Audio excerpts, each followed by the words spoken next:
Supporters of Hamas are claiming first blood with the sacking of Suella Braverman, the Home Minister of the United Kingdom. That's the first big move by Rishi Sunak in the face of huge pro-Palestinian protests that have swept London and other parts of Europe in the weeks gone by. I'm Shiv. We're going to talk about what the sacking of the British Home Secretary actually means for the Israel-Gaza conflict and for the West at large. I'm Shiv. Thanks for being with me. These are the headlines. Deadliest phase of Israel's Hamas hunt as war rages near Gaza hospital. India votes for UN resolution slamming Israel's occupation of Palestinian territories. 145 nations vote in favor of UN resolution. Air quality in the national capital deteriorates as expected after Diwali. AQI above 500 in many parts of the national capital reaches hazardous levels. Delhi government hints at return of odd-even rule. 450 से plus अगर severe plus category में अगर AQI जाता है तो फिर सरकार इसकी समीक्षा करके फिर निर्णय लेगी.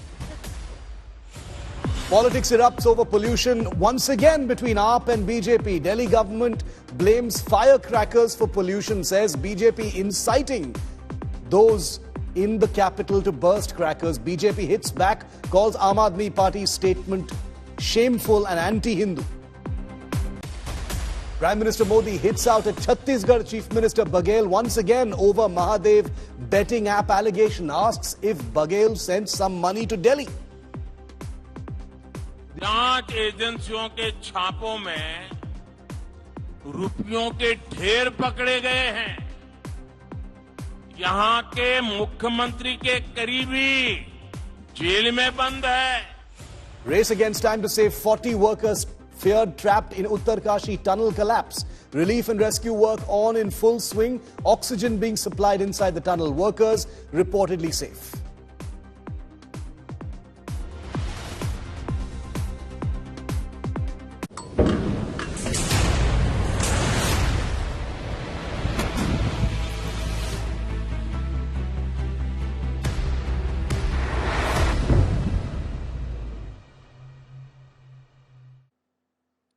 The first high-profile victim of the Israel-Gaza conflict is the Home Secretary of the United Kingdom. That's right, the high-profile Suella Braverman, the Home Secretary, in effect the Home Minister of the United Kingdom, has just been sacked as Interior Minister by Prime Minister of UK, Rishi Sunak. This comes as pressure has mounted on Rishi Sunak to sack Suella Braverman after she was accused of stoking tensions ahead of Armistice Day violence. Basically, to break down for you what happened, Suella Braverman, who is the Home Minister of the United Kingdom, had written a column just a few days ago in the Times of London where she criticized the London police, accusing it of going soft on pro-Palestinian and pro-Hamas protesters during the Armistice Day violence that swept different parts of London. Those are images of that particular protest. So Suella Braverman had last week defied Rishi Sunak by publishing an article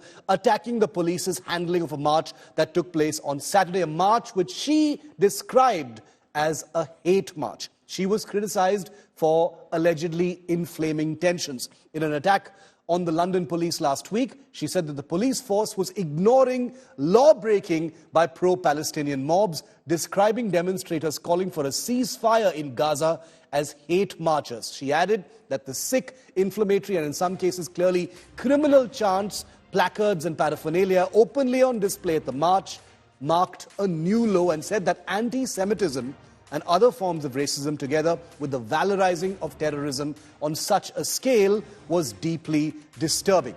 On the one hand of it, you've got Suella Braverman, who is the Home Minister. So why is she writing a newspaper article instead of sorting out internal problems of the UK herself? Where was the need to do that? On the other hand, Has Rishi Sunak, the British Prime Minister, basically bowed down to Islamist radicals and an increasingly assertive section of British society by sacking Suella Braverman as this controversy threatened to get completely out of control? I want to get first reactions in from Sushant Sareen. He's one of India's most well-regarded and well-known strategic affairs analysts and observers of what's been happening and the spillover effect of the Israel-Gaza conflict. He's also senior fellow with the Observer Research Foundation. Sushant, welcome. Thank you for your time. Gaurav is also with us. Sushant, to you first. I just wanted to quote what you said immediately after Suella Braverman was sacked. This is a post you put up on Twitter where you said, has Rishi Sunak just lost the next election? More importantly, by surrendering to the Islamist radicals, he's made them taste blood. Englistan is now fast becoming a reality in which a radical minority will exercise veto over pusillanimous majority. Explain that. That doesn't really need explaining, but Englistan is the word you've used. Rishi Sunak bowing to Islamist radicals. Mr. Sareen. Yeah, so Shiv, about London, it's very often said that it's not London, it's Londonistan. So I just use that analogy. Yes. But what is very clear is the kind of approach that the Metropolitan Police in the UK seems to have used. At least that is what is visible to the naked eye. When you look at all the coverage coming in, there is very open, blatant anti-Semitism. There is violence taking place. There are these mobs who are attacking people. They are hurling slurs at Jews and other people. And yet, when you look at the attitude of the Metropolitan Police, it is that, okay, just let it be. We don't have the numbers. We can't take on these mobs. So we would rather give in. And when there is a pushback from somebody else, and I'm not talking about the right-wing, white racist mobs. I'm not talking about that. I'm talking about ordinary people, veterans and others, or for that matter, people of Jewish descent who hold up an Israeli flag or who push back against this whole river to the sea slogan, which is happening in many parts of the Western world. When they put up those posters, we've seen the police, push them away and say that, yes, look, you are being troublemakers. So we've seen some of that. And I think that is what Suella Braverman was to some extent reacting to. There could have been also an element of, their internal politics. Yes. And there was also this factor that there was a very strong lobby within the Conservative Party, which was pushing for her sacking. But the point is, that there does seem to be a kind of polarization taking place in not just the UK, but also in other parts of the Western world on this particular issue. Yes. And there is only a 7% population of Muslims in the UK. And I'm not sure if all Muslims are on one side. But even if you assume that all of them are, a unified bloc, there is a 93% other population which does not necessarily subscribe, or at least a vast majority of them does not necessarily subscribe to the slogans that we are seeing on the streets. So Are you now giving this mob, which seems to be well organized, which seems to be, have nothing else to do so they can come out in numbers? We've seen that in the protests against India, haven't we? That suddenly you will see these huge mobs of Pakistani descent people who come out and will be agitating in front of the Indian High Commission and using violent and other abusive language against them. So when you bring these people out on the streets, then you start exercising a kind of a veto on the streets, and most other people who just want to get by their life say, okay, fine, just these are a bunch of hotheads, just give in to them. But the moment you give in to them, what you do is that you feed this monster. And then how do you rein them in later on? So that is what seems to be happening right now. And that's clearly happening.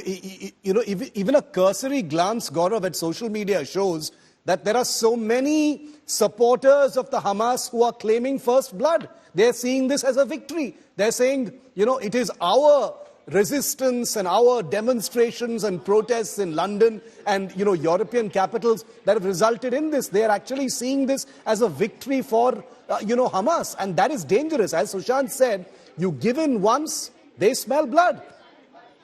Shiva, spark neglected burns the house, and England clearly is ignoring a fire in their courtyard. It's not even a fire in their backyard anymore. When 300,000 people take to the streets, and 300,000 people, while they may talk about Palestine, but the sloganeering, the clothes that some of them are wearing, their headbands that they have are all to do with Hamas, and they chant slogans from the river to the sea, Palestine will be free, and death to Jews, or words to that effect.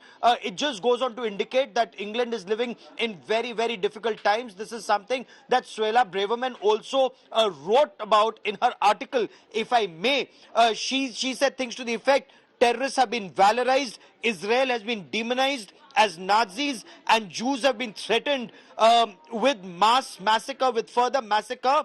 And this just goes on to show that while Jews have been massacred on the 7th of October, there are those who are saying they will do this once again given an opportunity, and then there are people who are standing up in support of that mindset, even if not those individuals. This is what Suella Braverman was pointing out, that the British police are lenient towards these pro-Palestinian hate marches, that she called them, vis-a-vis the pro-Israel supporters.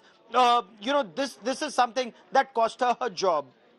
Very interesting. You know, Sushant, when I was reporting in Israel, I was there for a couple of weeks, reporting on various aspects of what was going on. The belief in Israel for, perhaps the first time in a very long time, is that they've lost control of the narrative. They've lost control of the international opinion over what's happening between Israel and Gaza. The sacking of Suella Braverman would kind of validate that suspicion and that fear in Israel as well, that it is an entirely different sort of ecosystem that's calling the shots. I wouldn't entirely agree with that, Shiv. What I would say is that the narrative is very sharply divided. There are a whole lot of people who say that, look, this is not Israel's fault alone. This was forced upon Israel, and what Israel is doing is the right thing to do because this is an existential threat to them, and they need to clean this up, right? So there are a range of people who are saying that, and yet there is this woke, leftist, so-called pseudo-liberal or liberal fascists, if you want to call them, crowd, which is there in the BBC, which is there in Sky News, which is there in Channel 4, which is all over the place, right? Which is there in academia in the Western world, especially in the UK. Which is taking a completely different line, and then there is the mobs on the street. Now, please remember, Shiv, and I don't want to, conflate, but let me give you an example. When we see the mobs attacking people, the Indian High Commission or the Hindus in the UK, just look at the attitude. These are Muslim mobs in the UK, most of them Pakistanis, who are attacking Hindus and blaming the Hindus for attacking them. We see something similar happening with the Jews. Let me give you another example. There is this Sikh gentleman, a restaurateur, by the name of Harnam Kapoor, right? He has been harassed. His family has been harassed with the worst kind of violence threatened against them, including threats of rape against his wife and daughter, all kinds of things. Have you seen the Metropolitan Police act against any of those guys? And yet, and we know who those guys are. We know that those guys are Khalistanis who are aligned with many of the radical Islamist Muslim mobs in the UK and with the Pakistanis. And who is the mayor of UK? Of London, sorry? Yes. And who does the police come under in operational terms? So, you start adding these things together. Maybe these are just straws in the wind, but this is the impression which a lot of us are getting sitting out here, that London or the UK is no longer a safe place. This was a place where people could go, take refuge. People, were safe. Violence of any kind was never condoned. But that is happening now, isn't it? Selective application violence is entirely condoned. And selective application of the law, England turning into an Englistan, and certain sections seeing this as a foot in the door, that the law will not act against them, means that the next time, perhaps things will get even worse. Sushant, Sareen, thank you very much for your time and for that analysis. I saw your tweet and I wanted your words on this breaking story that we've gotten here.